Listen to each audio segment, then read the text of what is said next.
घड़ी पार्ट 1 में देखते हैं कि जो हमारे क्वेश्चन पूछे जाएंगे वो क्वेश्चन पूछा जाएगा ओवरलैप। ओवरलैप का मतलब मैं थोड़ा आपको समझा देना चाहूँगा। ओवरलैप का मतलब होता है कि मान लो ये 12 बज रहा है, तो 12 बजने में मिनट की भी सुई यही है और घंटे की भी सुई यही है, एक के ऊपर एक दोनों हैं, तो उसको ओवरलैप कहा जाता है, राइट। और समझ, उसी को हम लोग एग्जामिनेशन की भाषा में संपाती भाषा बोलते हैं, और कौन सी टाइप भी भाषा बोलते हैं, लेकिन संपाती और ओवरलैप यही दो भाषा प्रसिद्ध भाषा है एग्जाम के दृष्टिकोण में रखते हुए, और यही दो भाषा आपसे पूछी जाती है। या ओवरलैप का मतलब समझ गया आपने।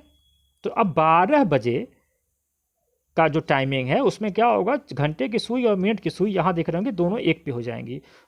इस तब क्या होगा, अब हमें जानना क्या है, हमें क्या ओवरलैप और संपाती के संदर्भ में हमें क्या जानना है, ये हमारे लिए बहुत आवश्यक है। ये क्यों आया, कैसे आया, ये विद्वान बनना हो तो आप कहीं और चैनल पे देख लीजिएगा, वहाँ पर काम हो जाएगा। लेकिन मेरे वहाँ सिर्फ पॉइंट टू पॉइंट बात होगी, चूँकि अगर आपको विद्वान बनना है तो मैंने पहले ही कहा है, तब आपके अंदर सक्सेस वाले गुण के अभाव हैं। इस पर मैंने एक वीडियो बनाया हुआ है। कब होगा ओवरलैप, कब होगा, ये प्रश्न है। तो आप कहेंगे कि 12 घंटे में 11 बार होगा। आपसे क्वेश्चन आ गया कि एक घड़ी 12 घंटे में कितनी बार एक दूसरे के ऊपर चढ़ जाएगी या ओवरलैप कर जाएगी, 8 बार, 9 बार, 10 बार, 11 बार, तो आप कहेंगे 11 बार। फिर प्रश्न में पूछा कि 24 घंटे में कितना कर जाएगी, आप कहेंगे 22 बार। तो 1 घंटे में कितना करेगी, आप कहेंगे 1 बार। अब प्रश्न उठता है कि अगर 1 घंटे में 1 बार करती है तो 12 घंटे में उसे 12 बार होना चाहिए था, 24 घंटे में 24 बार होना चाहिए था। तो फिर कोई एक तो ऐसा टाइमिंग होगा कि जहाँ पे वह ओवरलैप नहीं करेगी। तो आपका आंसर होगा 12 और 1 के बीच में, यानी कि घड़ी कब नहीं होगी ओवरलैप, आप कहेंगे 12 और 1 के बीच में। 12 से 1 के बीच में हमारी घड़ी कभी भी ओवरलैप नहीं हो सकती है। तो अब टाइम डिफरेंस यहाँ कितना है, तो आप कहेंगे 0 है, क्योंकि दोनों 12 पे, दोनों मिनट की भी सुई 12 पे है और घड़ी की भी सुई 12 पे है, तो वहाँ पे जो टाइमिंग अंतर है, डिफरेंस है, वो 0 है। क्या कोई कोण बनेगा इस ओवरलैप के मद्देनज़र, तो आप कहेंगे नहीं बनेगा, 0 थीटा, यानी कि 0 डिग्री का कोण बनेगा। क्लियर।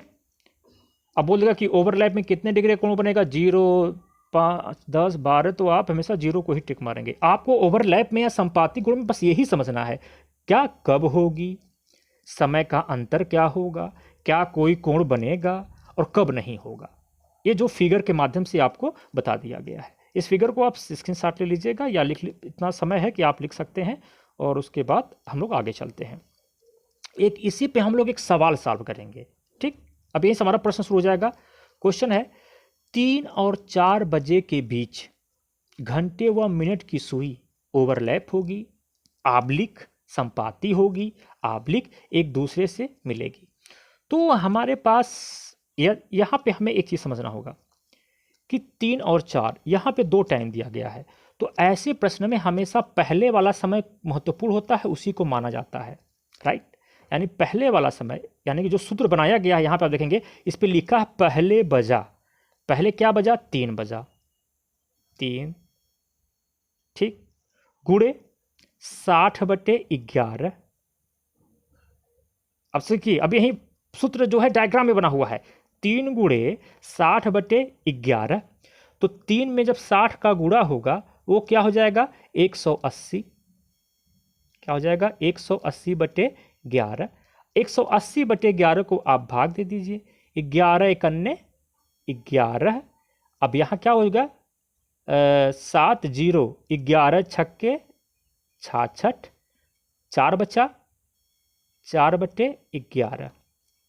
यानी कि कितना आ गया भाग देने पर, यहाँ जो आप भाग दे रहे हैं 180/11 को जो आप यहाँ ने भाग दिया है, इसका क्या रहा है, 16 सही 4/11। अब ये क्या कह रहा है कि पहले बजा सूत्र हल, यानी कि जो आपके फार्मूले ने हल निकाला है उसको लिख लीजिए, और जो पहले बजा है उसको लिख लीजिए। पहले क्या बजा, 3, आपने लिख लिया। सूत्र हल ने क्या निकाला है, 16 सही 4/11। ये आपका आंसर हो गया बजे, 16 सही 4/11 बजे। देखिए कितने सामान्य ढंग से आपके प्रश्न सॉल्व हो गए। और सूत्र में जो अभी हम पढ़ाएंगे उसमें 60/11 याद रखिएगा। 60/11 कहाँ से आया, क्यों आया, इट डज नॉट मैटर। आप कोई भी बिस्कुट खाते हैं अपने घर पे तो सो कहते हैं किसका आटा का बना, कि मैदा कहाँ से आया होगा, किस किसान के घर से आया होगा, किस राज्य से आया होगा, कंपनी को कच्चा माल कौन दिया, कंपनी को अरे खाने से मतलब है, बिस्कुट खरीद लिया, खाओ, शरीर बनाओ। उसी प्रकार से ये 60/11 कहाँ से आया, कैसे आया, इस पर मतलब न खो। 60/11 से अगर हमारा सारे प्रश्न लग रहे हैं तो वो हमारे लिए महत्वपूर्ण है। क्लियर। 3 और 4 बजे का यानी पहले बजा यानी कि अब यहाँ पे हम लोग सूत्र की और थोड़ी व्याख्या कर लेते हैं, समझ में आप लोगों को आएगी। अगर पहले बजा सूत्र हल, यानी पहले 3 बजा, जब 3 का 60/11 में आपने गुणा किया तो यह आया था आपका 16 सही 4/11। और पहले वाला क्या था, 3 था, तो आपने 3 यहाँ उतार दिया। 3 बज के 16 मिनट 16 सही 4/11 मिनट पे ये घड़ी एक दूसरे को ओवरलैप कर जाएगी। राइट। इसको सॉल्व किया गया है, तो सॉल्व करने का भी आप लोग देख ही लीजिए। मैंने तो वहाँ सूत्र में ही सॉल्व कर बता दिया। पहले बजा गुणे 60/11, 3 गुणे 180/16 सही 4/11, तो पहले बजे ये, और सूत्र हल सेम। अब जिन भाई को भाग देने में दिक्कत आ रही है उनके लिए ये है कि रफ पे जाएंगे और जो हम लोगों का बचपन वाला जो भाग है वैसे ही भाग दे देंगे वो। यानी 11 से जब आप भाग देंगे, 11 करने 11 तो घटाएंगे तो आएगा 70, फिर आप पढ़ाएंगे 11 छक्का 66, 11 से 77, 70 से ज़्यादा हो जाएगा तो घटा देंगे तो आएगा 4। अब भाग नहीं जाएगी, तो जिससे आप भाग दे रहे हैं यानी कि आप ऐसे लिखेंगे, जो भागफल आया है उसको यहाँ लिखेंगे, जो शेषफल है उसको ऊपर लिखेंगे, जिसे भाग दिया है उसको नीचे लिखेंगे। इसको बोलेंगे 16 सही 4/11। बच्चों समझे, आपको ऐसे समझना है। अब देखते हैं 9 बजे और 10 बजे के बीच में घड़ी एक दूसरे से कब ओवरलैप होगी। तो फिर आपके पास वही एक फार्मूला है, जो फार्मूला आपने यूज़ किया है। क्या यूज़ किया था फार्मूला, पहले बजा, ठीक ना।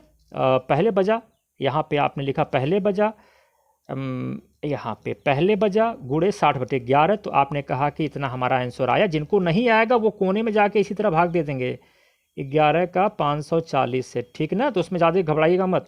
और तब आपका भाग देने पे आएगा 49 सही 1/11। तो पहले बजा, पहले क्या बज रहा है यहाँ पे देख रहे हैं 9 बज रहा है, तो 9 को लेके 10 को मत ले लीजिएगा, 9 को लीजिएगा और यही संबंध है 49 1/11 लिख दीजिएगा, आपका आंसर सॉल्व हो जाएगा।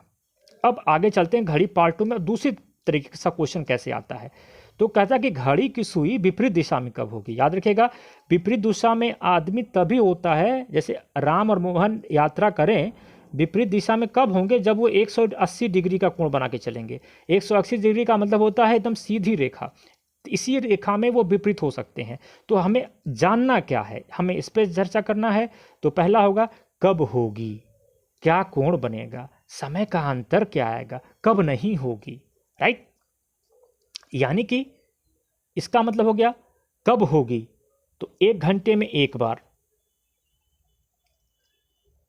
1 घंटे में एक बार। और आप कहेंगे कि कब होगी, अगर पे चर्चा हुआ तो आप कहेंगे 1 घंटे में एक बार, लेकिन 24 घंटे में 22 बार और 12 घंटे में 11 बार। ये आपको याद रखना है, ये कभी कभार ये ऑप्शन में आता है इसी तरीके का। बस आपको यही कब कैसे आए, सब डज नॉट मैटर। कितने डिग्री का कोण बना, आप कहेंगे 180 का, यानी 180 डिग्री का कोण बनेगा तभी वो विपरीत होने का संकेतक है। 180 क्या है, संकेतक है किसका, विपरीत दशा का। कितना समय अंतराल होगा, 30 मिनट का। ये कब नहीं होगा, तो 6 से 7 बजे के बीच में नहीं होगा। यानी कि 6 से 7 बजे के बीच में घड़ी विपरीत दिशा में नहीं हो सकती है, इसको हमें याद रखना है, 6 से 7 बजे के बीच में। आइए तो एक प्रश्न को देखते हैं, और यहाँ भी इंपॉर्टेंट तथ्य यहाँ भी कि 60/11 का ही हम यहाँ भी प्रयोग करेंगे, बस एक थोड़ा सा अंतर लेंगे। अंतर क्या है कि आपको एक घड़ी बना देनी रहेगी। आप एक रफली विपरीत दिशा में जब भी क्वेश्चन आएगा, विपरीत दिशा में जब भी क्वेश्चन आएगा आप एक घड़ी बना देंगे, और इस घड़ी में आपने ऐसे घड़ी बना दिया, तो हमने कहा 6 और 7 का जो टाइमिंग है ये कभी नहीं मिलेगा। तो यानी जो 6 और 7 का टाइम में सबसे पहले क्या आया, 6 आया, तो 6 हमारा बेस पॉइंट हो गया। क्लियर, 6 हमारा क्या हो जाएगा, बेस पॉइंट होगा। अगर हम 10 और 11 बजे के 20 मिनट क्वेश्चन करें आपसे, अभी सिंपली आपका सॉल्व हो जाएगा। हमने कहा कि क्वेश्चन नीचे है कि 10 और 11 बजे के बीच में मिनट की सुई और घड़े की सुई कब विपरीत होंगी। तो आपने 6 को बेस पॉइंट माना है और पहला क्या है, 10 है। तो आप कुछ नहीं करेंगे, 6 को छोड़कर, याद रखिएगा 6 से जोड़कर नहीं, 6 को छोड़कर 7 से गिनेंगे। कहाँ तक, 10 कहाँ बज रहा है, यहाँ बज रहा है, यहाँ तक आ जाइए। 6 7 6 1 2 3 4, यानी 6 को छोड़कर 10 तक जाने में हमें कुल कितना अंक चलना पड़ा है, 4 अंक। क्लियर। अब इसी 4 में आप 60/11 से भाग दे, अरे 60/11 कर दीजिए, जो पुराना फार्मूला है। 11 छक्का 24, क्या आ जाएगा, 240/11 आ जाएगा। इसको आप भाग दीजिएगा, फिर वही फार्मूला जो पहले बजा है उसको लिख दीजिएगा। जैसे कि बेस पॉइंट को छोड़कर क्लॉकवाइज गिनेंगे, याद रखिएगा बेस पॉइंट को छोड़कर हम क्लॉकवाइज गिनेंगे। फिर क्या पाएंगे, फिर हमारे पास है पहले बजा 4 गुणे 60/11। 60/11 यूनिवर्सल ट्रूथ है इस मेथड में। 240 21 सही, 9/11 आंसर आया। तो फिर आपके पास वही है कि जो पहला बजा है, पहला क्या बजा है आपका 10, और दूसरा जो हल सूत्र है वो 21 सही 9/11 बजे, मतलब घड़ी क्या होगी, विपरीत हो जाएगी 10 और 11 के बीच में। ठीक, इसी प्रकार आप 4 बजे से 5 बजे के बीच में भी कर लेंगे। राइट, 4 बजे से 5 बजे के बीच में कब विपरीत होगी, तो फिर वही आप घड़ी बना लिया आपने, वो घड़ी देखिए फट दे, क्या करिएगा, विपरीत की स्थिति में ही क्यों होगा, घड़ी बना लिया आपने। 1 2 3 4 5 6 7 8 9 10 11 12 मान लेते हैं। फिर कब कर रहा है, 4 से 5 के बीच में, और ये हमारा 6 है। अब 6 जब है तो इसका मतलब है कि इसको छोड़ के हम, यानी कि 4 से 5 है तो मान लीजिए 12 है, 1 2 3 4, 4 हमारा यहाँ होगा, तो गिन लो 6 को छोड़ के, 1 2 3 4 5 6 7 8 9 10, यानी 10 आ गया। तो 10 गुणे 60/11 जितना आएगा, और पहले बजे में 4 को जोड़ दीजिएगा, 4 को उसमें, तो इस कितना आ गया, 54 सही 6/11। तो आपका आ गया पहले बजे धन, जो सूत्र हल किया आपने, तो पहला बजा 4 है और 54 सही 6/11 बजे वो क्या होंगी, घड़ियाँ जो है विपरीत दिशा में चली जाएंगी। मुझे उम्मीद है कि आप लोग बस याद रखिएगा, ये क्या नाम है आपका, 60/11 ब्रह्म बाण है। इसी ब्रह्म बाण को आपको हर जगह यूज़ करना है। राइट, धन्यवाद।